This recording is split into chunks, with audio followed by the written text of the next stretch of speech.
मैं एक बात स्पष्ट तौर पे कहूं, प्रधानमंत्री जी को और किसी को बुरा ना लगे।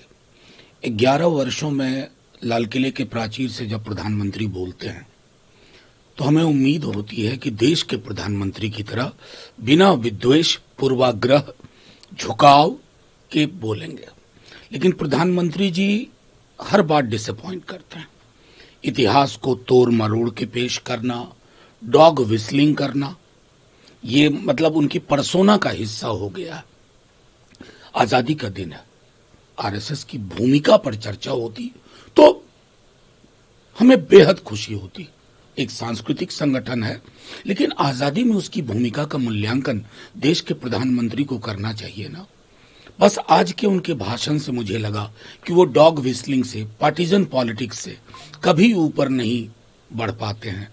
आप कल्पना कीजिए, ट्विस्ट विथ डेस्टिनी वाले भाषण से आज हम कहां पहुंच गए हैं कि फर्क करना मुश्किल हो गया कि ये चुनावी भाषण है या लाल किले के प्राचीर से देशवासियों को संबोधन है।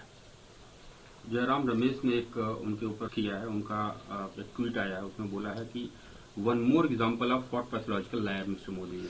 देखिए, शब्द चयन उनका है, लेकिन मैं प्रधानमंत्री जी अक्सर क्या होता है ना, कह देते हैं कि ये पहले कभी नहीं हुआ, ये अटका हुआ था। कितनी अटकी हुई चीजें हम गिनाना शुरू करेंगे तो प्रधानमंत्री को मुश्किल होगी। 70 बरस में कुछ नहीं हुआ साहब, बुनियाद वही 70 बरस की है। बुनियाद पे आपने एक फ्लोर खड़ा किया, आपके पूर्ववर्ती यूपीए ने एक फ्लोर खड़ा किया। फ्लोर खड़ा करने वाले बुनियाद पे सवाल उठाते हैं ना, तो बहुत चिंता होती है कि देश के सामूहिक एक जीवन में आप किस प्रकार का जहर घोल रहे हैं। जिस तरह से बयान आते रहे 5 लीडर्स के बयान है पाकिस्तान से, और आज रामपाट से बोलते हुए फिर उन्होंने बोला है पीएम ने कि भारत ने ये तय कर लिया है कि खून और पानी एक साथ नहीं। देखिए, मैं इस तरह के डायलॉग के माध्यम से बात नहीं करूंगा, पूरी गंभीरता से, क्योंकि ये डायलॉग ने तथ्य को छुपा लेता है। हम संभवतः सबसे पहले थे कि हमने प्रतिकार किया। पूरा देश का एक एक नागरिक जो चाहता था ऑपरेशन सिंदूर के दौरान, वो हासिल नहीं हुआ। सेना पे गर्व था, है और हमेशा रहेगा। दिक्कत पॉलिटिकल डिसीजन मेकिंग से होती है, जिसका आज तक एक्सप्लेनेशन नहीं हुआ।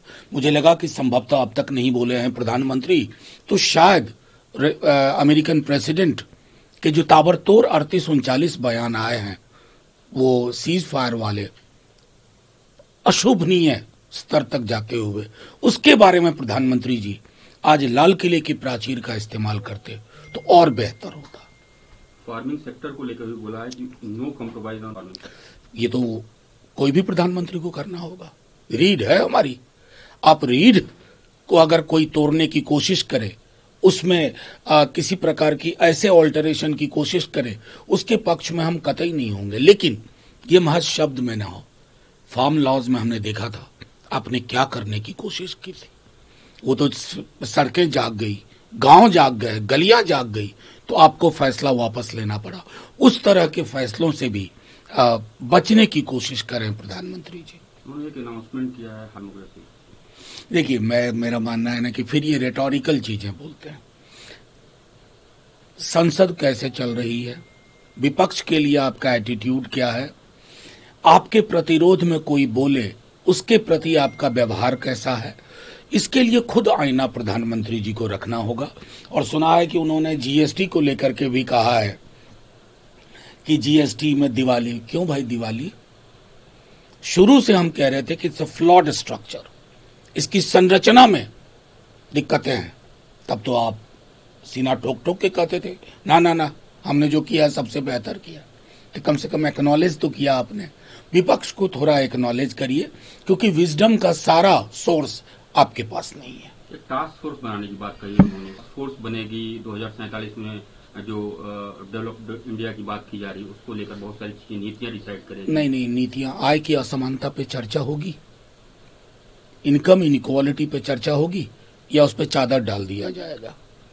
सीवर में उतर के मरने वाले एक ही जाति के लोग हैं, आज तक उस पर तो मैं टिप्पणी नहीं देखा। और मुझे स्मरण हुआ प्रधानमंत्री जी का, पहली बार जब भाषण दे रहे थे 2014 में, उन्होंने कहा था कि सांप्रदायिकता जैसी चीजों पर मॉरेटोरियम लगाना चाहिए। आज आपकी वो पॉलिटिकल फिलॉसफी हो गई है फिर से। तो प्रधानमंत्री जी जब कभी दूसरों पर